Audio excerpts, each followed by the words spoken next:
He didn't say who he was. He just walked in like a normal customer, but within minutes, he heard a lie he couldn't forgive. This car dealership had an impeccable reputation, until one salesman decided to make money by cheating. But he had no idea that he was selling a car to the owner himself, who came to check the truth undercover. This story is not just about business. It is a story about the choice between profit and honor. Post in the comments, where are you watching from? John Matthews had built his car dealership empire on a foundation of trust and integrity. For over 30 years, his reputation for honesty had attracted loyal customers and a hard-working staff. Yet, lately, unsettling anonymous complaints had begun pouring in. Reports of deceitful sales tactics, inflated prices, and deliberate misrepresentation of vehicle conditions. These messages, written in a steady tone of betrayal, gnawed at John's conscience. Determined to uncover the truth, he resolved to investigate the matter himself. On a brisk autumn morning, John retreated to his private study, a room filled with mementos of decades past, old photographs of happy customers, awards for exemplary service, and a well-thumbed copy of his favorite ethical treatise. As he read the latest complaint, his heart pounded with a mix of anger and sorrow. How had his trusted team, his extended family, come to jeopardize the principles upon which the business was built? John knew that if the allegations were true, it might not only tarnish the dealership's reputation, but also betray the very moral code he had so carefully instilled in the company. Determined to get to the bottom of it, John hatched a plan. Drawing on his own history of integrity and justice, he decided to enter one of his own dealerships incognito. He rummaged in his closet and selected an unassuming gray suit, a worn pair of glasses, and a baseball cap pulled low to obscure his familiar features. In his heart, he vowed to be the customer who would experience the service exactly as ordinary guests did. No special treatment for the owner of a multi-million-dollar enterprise. That afternoon, under the guise of a regular customer seeking a reliable yet affordable vehicle, John stepped into the gleaming showroom of Matthews Motors. The air in the dealership was a mixture of polished leather, fresh paint, and an undercurrent of tension that John could not quite place. As he made his way through the rows of shiny new cars, he observed the bustling activity around him. Sales representatives, clad in crisp uniforms, offered rehearsed smiles to potential buyers. The atmosphere was competitive, and although some interactions seemed cordial, beneath the surface John could feel an almost imperceptible current of insincerity. John's eyes wandered across the room as he took note of subtle details. A salesman's overly eager pitch, the slight delay in answering questions, and the shifting glances exchanged between colleagues. He approached a sleek, silver sedan and listened intently to the conversation unfolding nearby. There, in the midst of polished marble floors and bright showroom lighting, he noticed a man in a sharp suit extolling the virtues of a particular vehicle with a confidence that bordered on arrogance. The salesman's words, though polished, carried an undercurrent of exaggeration. As the man laughed and nodded, seemingly satisfied with the pitch, John's gut clenched with a growing suspicion that something was amiss. Before long, John's attention was caught by even subtler cues.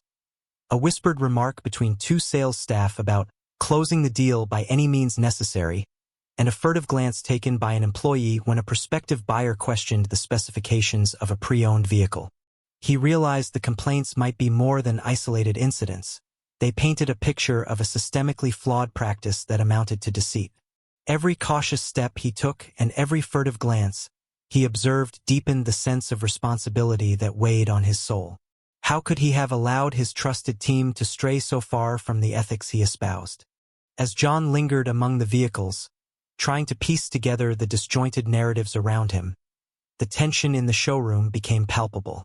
The hum of conversation, the soft clacking of keyboards at the service desk, and even the faint sounds of sales pitches all merged into a disconcerting symphony of possible exploitation. His heart was heavy with disappointment, but a steely resolve shone in his eyes. He had come here not to condemn indiscriminately, but to discover the truth behind the whispers of dishonesty, and to restore integrity to the very business he had built with his own hands. Just as John moved closer to one of the potential buyers, a spark of recognition flashed in his mind. Was that a familiar smile he saw briefly in the background? A smile that looked out of place, too knowing, too secret? His intuition screamed that this was only the beginning. With every passing moment in that polished hall of dreams and hidden deceptions, John grew more determined to unearth not just isolated missteps, but a deeper betrayal of trust that threatened the soul of his enterprise. John moved quietly through the gleaming showroom, his senses on high alert. Every detail, every hushed exchange, was noted as he mingled among the prospective buyers. With his heart still heavy from the anonymous accusations and his mind sharpened by the resolve to restore the honor of his business, John's undercover appearance granted him a closer look at the day-to-day operations he had long taken for granted. It wasn't long before a scene before him began to unravel the disturbing truth behind the whispered complaints. Near a row of polished sedans, John noticed a group gathered around a confident, sharply dressed salesman whose voice cut through the ambient murmur of the showroom. The salesman, who John recognized from previous employee lists as Derek, was a rugged man with a swagger that bordered on arrogance. Today he was in full swing. His pitch was smooth, his gestures expansive, and his smile far too practiced for someone who truly cared about his customers. An elderly gentleman, his hair silvered by time and his face etched with gentle wrinkles of a life well lived, stood attentively as Derek addressed him. "Sir," Derek said, voice booming above the soft hum of the store, "you're not just buying a car, you're securing your future. This model comes with a premium warranty package that's simply unparalleled. In all my years, I've rarely seen an offer that combines quality with such an investment in your peace of mind." The old man frowned slightly, his eyes clouded with doubt, but Derek continued without pause, his tone dismissive of any reservations. John watched in silent dismay as Derek leaned in closer, lowering his voice conspiratorially. "Look, I know it might seem like you're overpaying," he whispered, "but trust me when I say, these extras are worth every penny. In today's market, cutting corners isn't an option, especially for someone like you who deserves the best." There was a hint of rehearsed charm in his manner, too gleeful to be sincere, too forceful to honor the dignity of the customer. The elderly man hesitated, his eyes searching for reassurance in Derek's confident gaze, but the doubt lingered like a shadow on his features. As Derek continued his performance, John noticed something else. In a quieter corner of the showroom stood Lisa, a young saleswoman with an expression that betrayed her inner turmoil. Unlike Derek, whose bravado was unswervingly clear, Lisa's eyes darted nervously as she observed the unfolding encounter. It was as though she recognized, deep down, that the man's booming confidence was masking a web of deceit. After a brief glance around, Lisa attempted to approach a middle-aged woman browsing quietly near a row of compact cars, a gesture that seemed intended to distract, or perhaps to offer subtle support to a customer in need. Yet even this simple act was tinged with apprehension. The concern etched across Lisa's face spoke volumes that her training hadn't prepared her for the moral dissonance reverberating within these walls. John's heart pounded in his chest as he listened. The air around him seemed to condense, filled with the tension of conflicting truths, the salesman's practiced lies against the backdrop of a genuine vulnerability, both in the older gentleman silently questioning the offer and in Lisa's disconcerted gaze. There was a stark contrast between the facade of congeniality Derek projected and the unvarnished pain in the eyes of the client, who had the look of a man wise from years of experience yet prey to shrewd manipulations. Derek's words had taken on a pseudo-melodic quality, rehearsed lines that transformed airtight facts into convenient fiction, leaving the elderly gentleman vulnerable to decisions that could potentially devastate his savings, his hard-earned future. In that moment, John's internal alarm bells rang louder. This wasn't merely about one questionable conversation. It was a glimpse into a pattern of behavior that he could no longer ignore. As he navigated through clusters of customers and employees, he covertly assessed every interaction from his vantage point as a regular client. Whispered side comments among the staff, fleeting exchanges of knowing looks, and even the way some colleagues rolled their eyes at Derek's exaggerated boasts. They all formed a tapestry of deceit and neglect. The showroom, with its polished exterior and alluring promises, now revealed its hidden underbelly of exploitation and thrift that prized profit over the dignity of the customers. John's mind raced as he pieced together the puzzle in front of him. The anonymous complaints were no idle rumors. They were rooted in the real, painful experiences of customers who had been hoodwinked by slick sales tactics. The fact that this pattern seemed not only tolerated but encouraged by the culture cultivated by some of his own managers weighed heavily on him. It was clear now that Derek was not a lone wolf, but part of a systemic issue within the dealership, one that refused to acknowledge honest business practices for the lure of a quick sale. Every word Derek uttered, every handshake that prompted a furtive glance exchanged between him and a seemingly complicit coworker, confirmed John's worst suspicions. And amidst all that, Lisa's worried eyes told him that not all was lost. There remained within his team those who, like him, still believed in the principles upon which Matthews Motors was built. As John's eyes scanned the room, his resolve only grew stronger. In that charged moment, overshadowed by the bittersweet symphony of exploitation and integrity, he silently vowed that he would not let his legacy crumble under fraud and moral compromise. The night was far from over, and the answers he sought were bound to reveal themselves as the day unfolded. But for now, the scales of justice in his once proud dealership had begun to tip, and John Matthews had made a silent promise to himself that he would restore honesty to every corner of his empire. For several long, harrowing hours, John remained concealed within the gleaming confines of his own showroom, blending with the crowd as an ordinary customer, while his mind raced with mounting concern. The earlier conversation with Derek had ignited a spark of disbelief in John. Now, every interaction, every whispered remark among the sales team, seemed to draw him further into a web of calculated deceit. While wandering through the corridors lined with polished vehicles, John discreetly positioned himself near the corner of the showroom where a seasoned salesman routinely met with reluctant customers. His attentive gaze caught sight of Derek once more, this time in a more brazen act. Standing near a row of sedans, Derek was engaged in a conversation with a middle-aged woman whose hesitant eyes betrayed uncertainty. In a large, authoritative tone intended to leave no room for hesitation, Derek began extolling the virtues of a particularly expensive model. "It's not just about the car," he declared, gesturing expansively at the glistening vehicle. "It's about investing in peace of mind. You deserve not just reliability, but also an assurance that every feature, every detail, has been curated for your security. I guarantee you won't find another deal like this." The woman's brow furrowed as she sought clarification about the price. Her polite inquiry was met with a dismissive wave from Derek, who scoffed, "Trust me, everything is as it should be. These numbers are just formalities. You wouldn't worry about them if you understood the true value on offer." John's stomach churned as he overheard the conversation. The price markup, deliberately shrouded in flashy jargon and reassurances, was not only dishonest, it was exploitative. It exposed a disturbing pattern: customers being lured into decisions with inflated costs and hollow promises. Later, as John discreetly moved along the showroom's perimeter, he noticed Lisa once again.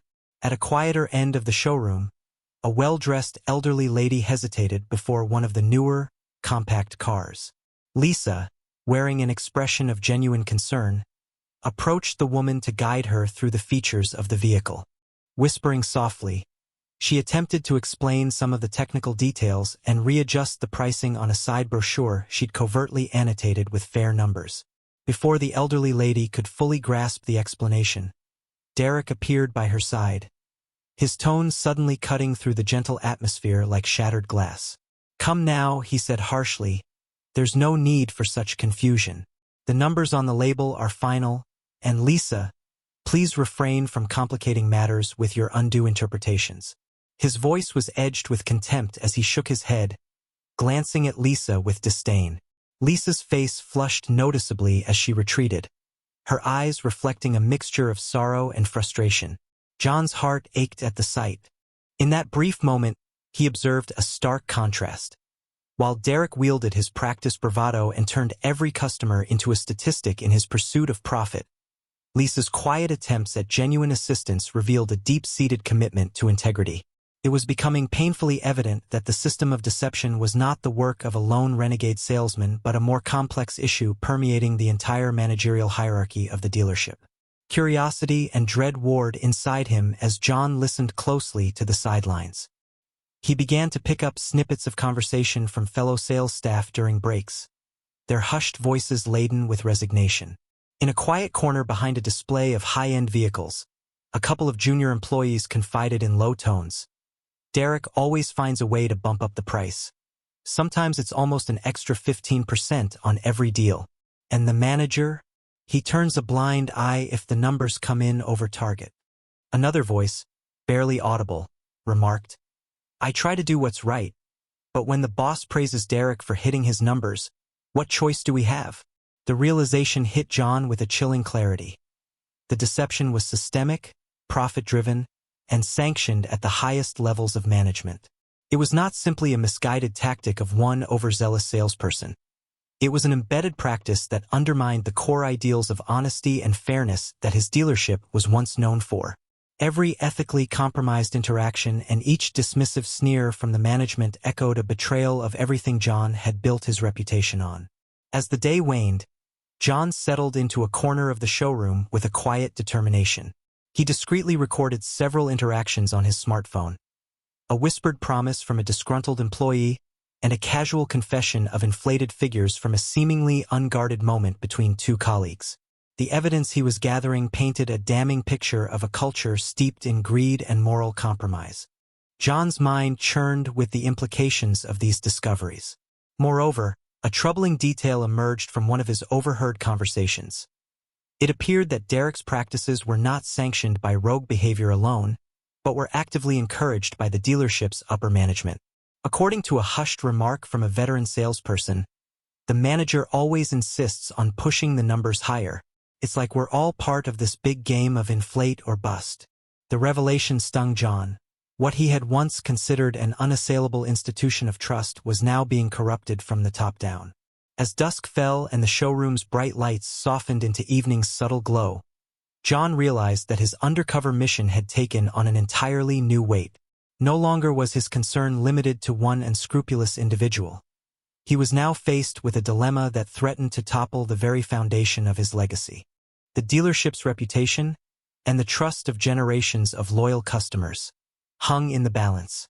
In that moment, standing in the twilight between day and night, John's resolve crystallized. He would not let the deceit continue unchecked. The evidence in his hands was damning, and the silent screams of wronged customers and the quiet dignity of staff like Lisa demanded justice. As he prepared to leave the dealership that evening, the weight of his discoveries bore down on him like a call to a higher purpose. The journey toward restoring integrity and honoring the commitment to honesty had just begun. As dusk turned into a quiet, eerie evening in the dealership, John retreated to the cramped security office tucked away behind a row of unused offices. The dim glow of multiple monitors illuminated a cluttered desk piled high with files and empty coffee cups, a silent testimony to years of diligence. Now, with the weight of the day's discoveries heavy on his heart, he resolved to find indisputable evidence, something that could lay bare the rampant deceit infecting his once proud legacy. John navigated the security system with practiced ease, retrieving footage from the past several hours.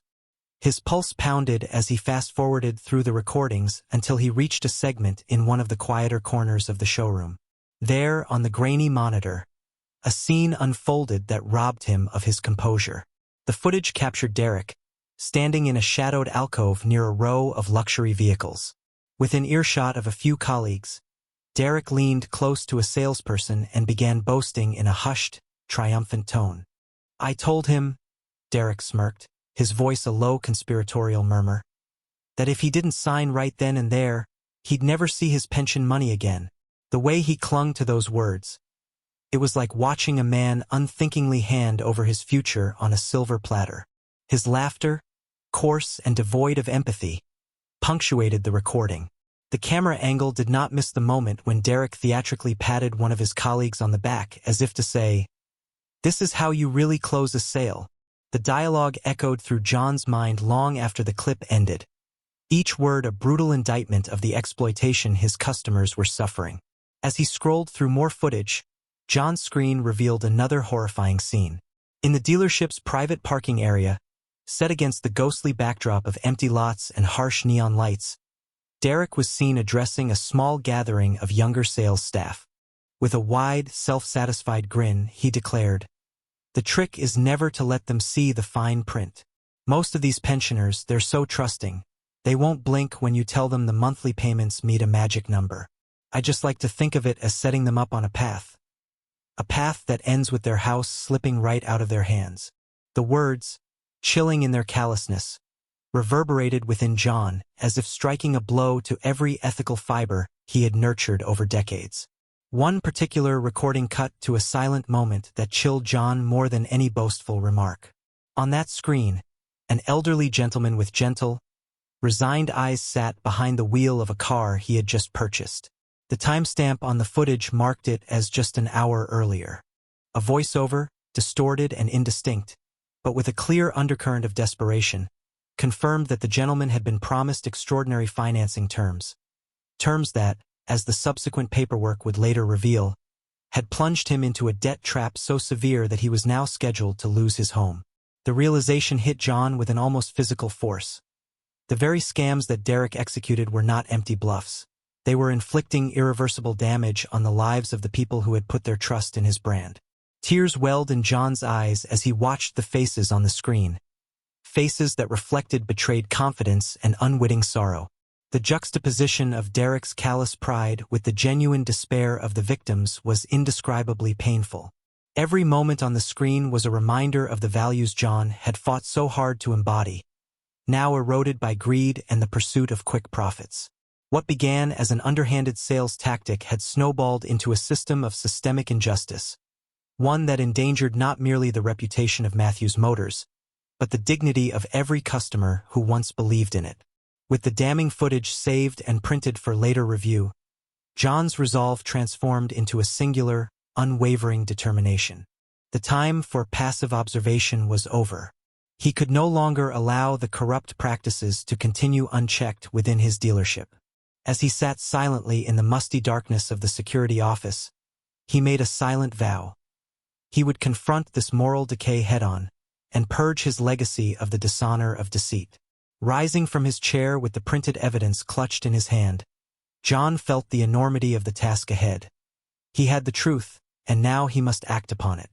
He envisioned the next steps: the confrontation with the staff, the exposure of systematic exploitation, and the possibility of redemption for the many who had fallen victim to this fraud. The stakes were no longer about profits or targets. They were about justice, integrity, and restoring the long-held values upon which his enterprise was built. Outside the security room, the dealership's lights flickered under the encroaching nighttime gloom. Every corner of that building now seemed imbued with a dual legacy, of ruthless deception and of long-suppressed hope yearning for vindication. John knew that the forthcoming confrontation would shake the foundation of his business and challenge him like never before. Would he be able to reclaim the dignity of Matthews Motors? And more importantly, restore the trust of his cherished customers? The truth was laid bare on the screen, and now only action could decide the fate of a once proud institution. The next morning, as pale sunlight filtered through the dealership's large front windows, tension hung in the air like an unspoken challenge. John Matthews, still in his plain attire but no longer disguised by his cap and glasses, had spent a sleepless night poring over his collected evidence. Printed snapshots, audio recordings, and detailed memory notes of every unethical exchange. Determined that justice must be served for the countless customers deceived under Matthews Motors' once pristine reputation, John knew that it was time to confront the source of corruption head-on. Before the business day began in earnest, John assembled the entire staff in the showroom's central area. A hushed murmur of curiosity swept over his employees as they gathered, their faces a mixture of apprehension, confusion, and, for a few, lingering guilt. At the head of the room, John stood solemnly behind a sleek, modern podium. The familiar gleam of polished vehicles and pristine floors, which had once symbolized quality and care to his customers, now served as a backdrop for what was undoubtedly one of the most difficult moments of his career. Taking a deep breath, John addressed the group in a calm yet resolute tone. "Good morning, everyone. I called this meeting today because there are issues we can no longer ignore." His voice, though measured, carried the weight of decades of values and the burden of responsibility. The employees exchanged uneasy glances. Whispers circled rapidly in the air as they tried to guess what was coming. "Many of you have heard some troubling comments, and I, too, have received numerous anonymous complaints," John continued. "It has come to my attention that certain sales practices here are not only misleading but downright unethical. I have witnessed interactions that betray not just the trust of our customers, but also the principles upon which this dealership was built." His eyes swept over the gathered faces, some cast downward, others wide with alarm. At that moment, John removed the cap from his head and slowly lowered his glasses, revealing the unmistakable features of the owner himself.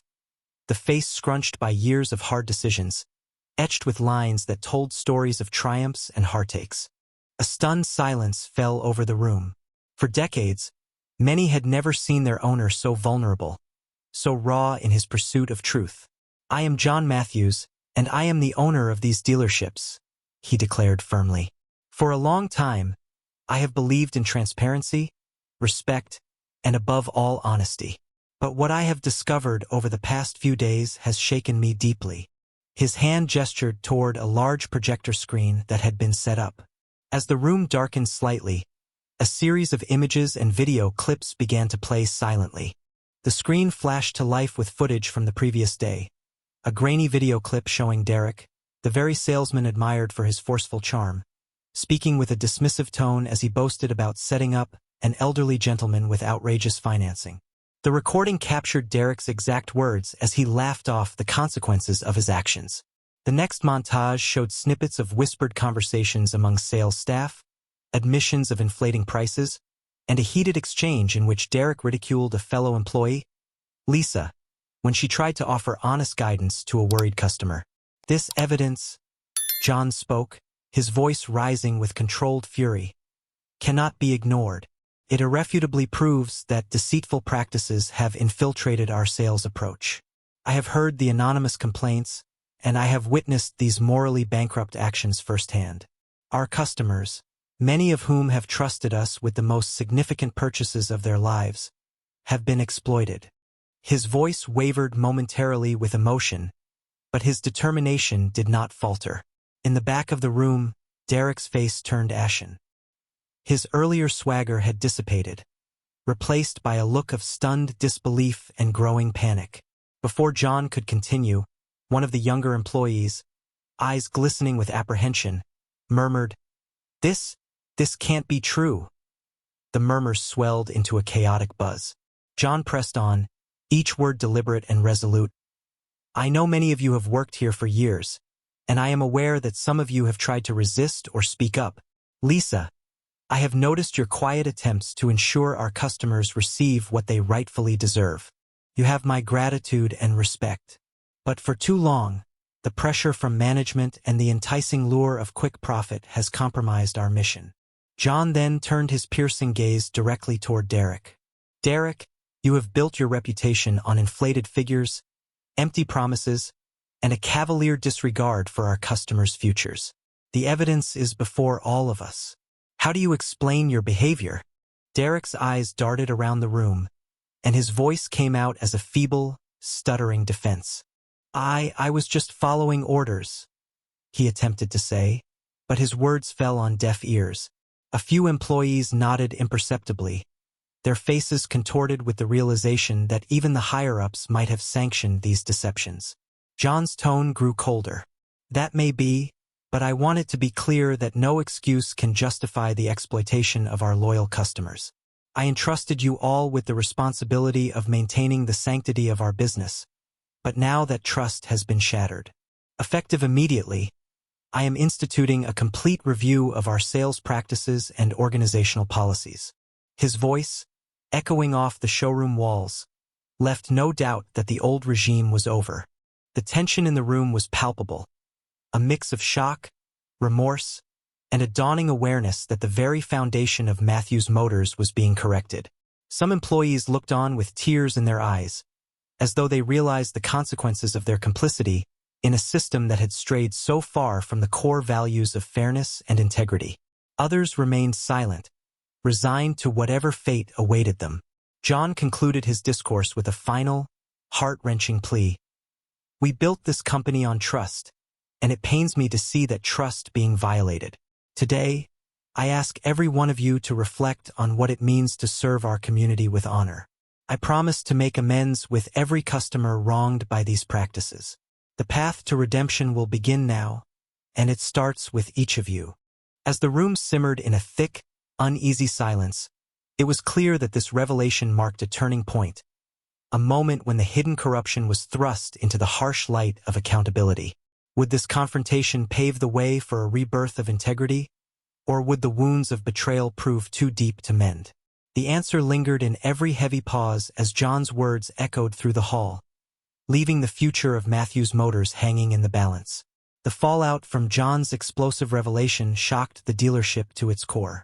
In the aftermath of that confrontational morning, an atmosphere of reckoning swept over Matthews Motors. Within hours, the decision from John was set into unyielding motion. Derek, whose reckless sales tactics had been captured on damning video, and whose arrogant justification for manipulation had left no room for ambiguity, was summarily terminated. Equally, the manager who had tacitly encouraged such deceitful practices, whose quiet nods and dismissive smiles at unethical behavior had betrayed the very trust the company relied upon, was also relieved of his duties. On the rapidity of the dismissals, whispers spread among the remaining employees like wildfire. For many of the staff, the shock was mixed with a bittersweet relief. There were those who, like Lisa, had long felt their integrity compromised by the relentless pursuit of profit, and for them, John's actions represented a long-awaited restoration of honor. In the hours following the meeting, John convened an emergency meeting with his senior leadership team. His voice, though firm, was imbued with a palpable sadness as he recounted the countless customers who had silently suffered at the hands of unethical practices, a failure that reflected back on the entire dealership. "It is not merely a matter of numbers or inventory," John explained, leaning forward over a cluttered conference table strewn with printed footage and internal memos. "It is about the trust placed in us by our community, a trust we have shattered. Today, we begin the arduous process of making things right." His words resonated with the heavy gravitas of someone who had built his reputation on service and community values over decades. He detailed an immediate plan: initiate a comprehensive audit of every transaction from the past year, and personally contact customers who had raised concerns or filed complaints, all to ensure that each victim of these fraudulent practices received not only a public apology but a full financial restitution. Within the next 24 hours, John organized an impromptu press conference on the dealership lot.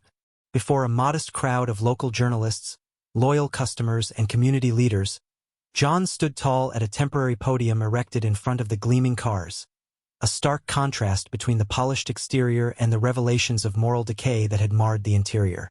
His usually calm demeanor was now charged with raw emotion as he addressed the gathered crowd. "I stand before you with a heavy heart.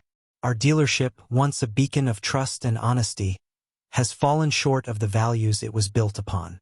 I deeply regret the pain and financial distress that our actions, those actions of a few, have caused our valued customers. Today, we take decisive action to rebuild that trust." John announced that Matthews Motors would launch a sweeping reform initiative. Every defrauded customer would be individually compensated with a full refund and additional compensation for any collateral losses incurred. Special care was slated to be taken for those who had relied on the dealership's financing plans, some of whom, tragically, were facing the grim possibility of losing their homes due to predatory lending. The public apology was earnest. John ensured that every customer's story would be heard. "Your trust is our most prized asset," he said, voice trembling slightly with sincerity. "And our commitment is to restore that trust, not through empty promises but through tangible, corrective actions." As the cameras recorded his every word, one could see genuine tears glistening in his eyes. In his address, he reiterated that no degree of profit or quarterly target was ever worth sacrificing integrity. He emphasized that Matthews Motors had, For too long, let greed erode the moral foundations of the business. I promise you, John declared loudly, that starting today, transparency, honesty, and accountability will guide every decision made here. Our reform is not merely a reaction, it's a rebirth. Shortly after the public statement, among the routine administrative chaos that follows such sweeping changes, John personally met with Lisa, whose subtle, concerned glances had not gone unnoticed. He expressed his deep gratitude for her unwavering commitment to doing what was right, even when it put her at odds with her peers. "Lisa," he said, his tone warm yet resolute, "your integrity and compassion have always been the heart of this dealership. I am promoting you to head our new customer relations and integrity division. I trust you to help guide all of us back to the values we once stood for." Lisa, initially overwhelmed by the responsibility, nodded with tears in her eyes, a quiet smile breaking through as she accepted the challenge. In the days that followed, the consequences of the shakeup began to bear fruit. The media, once eager to exploit scandals, now reported on Matthews Motors' earnest attempts at redemption. John organized community forums where customers could directly voice their concerns and ideas for improvement. Although some detractors remained skeptical, many longtime patrons expressed cautious optimism, their faith slowly being mended by tangible acts of accountability and reform. Employees who had once conformed to a culture of dishonesty began to see a glimmer of the old integrity, and many spoke in hushed tones about the positive change they hoped would soon permeate every aspect of the business. Meanwhile, as comprehensive audits unfolded and more evidence of past transgressions came to light, John initiated partnerships with local consumer rights organizations. Independent auditors were brought in to oversee the dealership's operations. Handbooks were rewritten, and a new code of conduct was established, one that demanded transparency in every transaction, mandatory training on ethical sales practices, and a zero-tolerance policy for deception. The once ominous halls of Matthews Motors slowly began to resonate with a new kind of energy, a blend of hard-won humility and hope. Though the road to complete restoration was long and fraught with difficult conversations, John's actions signaled a turning point. This was not merely damage control. It was a heartfelt effort to redeem past misdeeds and reforge a bond of trust with a community that had been battered by exploitation. Every step John took, from public apologies to internal reforms, was driven by a profound realization that the legacy of a business is measured not solely by profit margins or market share, but by the goodwill inherent in every honest transaction and every genuine human connection. As the sun dipped below the horizon that evening, casting long shadows across the now quiet showroom, John stood at the center of this transformative moment. The echoes of suffering, of lost savings, betrayed trust, and desperate pleas for fairness mingled with the first whispers of redemption. Matthews Motors, once shadowed by a tarnished honor, was now on a resolute path toward being a sanctuary of truth and justice in the world of business. In that defining moment, as he looked out over the gathered faces, some tearful with relief, others determined to join him in this new journey, John knew that the day's painful reckoning was but the first step in a long pilgrimage toward healing. It was a testament that while profits might build businesses, it is trust that sustains them. True value lies not in profit, but in trust, John announced softly, the words echoing across the quiet dealership, sealing his promise to all. The journey toward justice and integrity had only just begun. Months passed since that fateful morning when John Matthews pulled off his disguise and exposed the corruption within his own dealership. In the wake of the scandal, Matthews Motors underwent a transformation that was as much an internal healing as it was a public reclamation of trust. John, determined to mend his fractured legacy, set forth a comprehensive plan to rebuild the culture of the dealership from the ground up. The decisions were painful. Derek and the complicit manager were shown the door, but they marked a necessary first step toward a renewed commitment to honesty, integrity, and service. The transformation began with a complete overhaul of policies. John instituted rigorous ethical training sessions for every member of the staff. These training programs, held every week in a refurbished conference room, focused not only on regulatory compliance but also on the human side of salesmanship. Role-playing exercises, case studies of consumer hardships, and guest speakers from local advocacy groups helped instill a profound respect for the very people whose trust they were meant to earn. Lisa, now elevated to lead the newly formed Integral Sales and Customer Care Division, emerged as the moral compass of Matthews Motors. Her gentle yet firm presence on the showroom floor slowly restored the dignity that many customers had felt was lost in the pursuit of profit. The real test of change, however, came with the public. John organized Integrity Day at the dealership, a community forum designed to not only apologize to wronged customers but to actively engage them in the future of the business.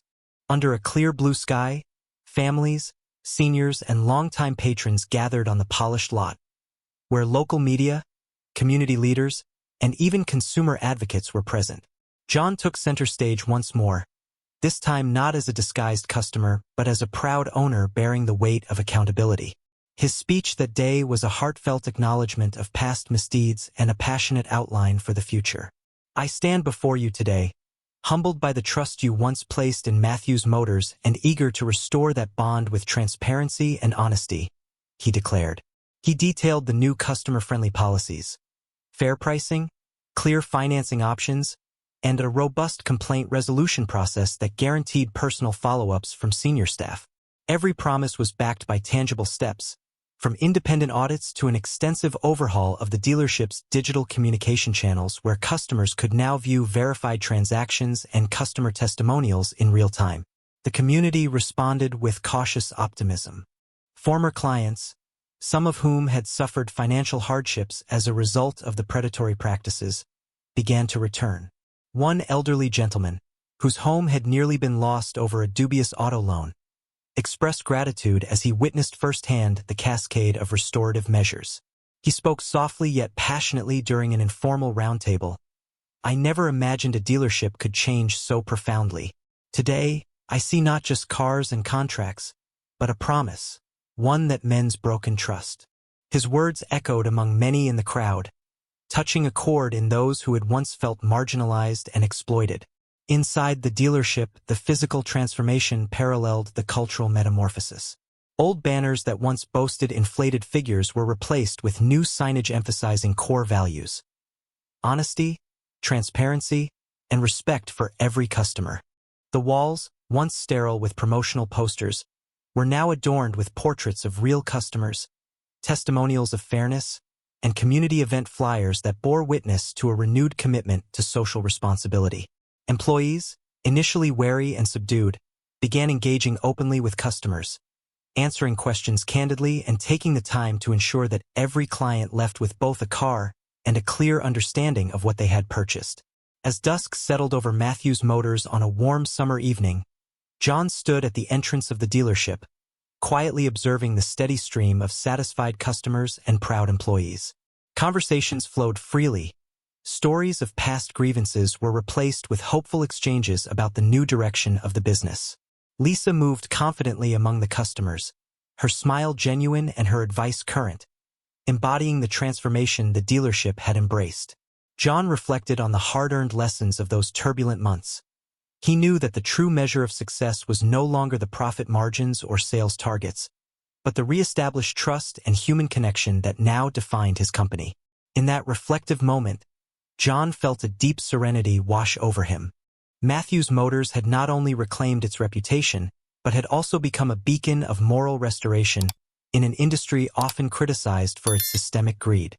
The dealership had learned that a business, truly run with the interests of its community at heart, could achieve more than just financial gains.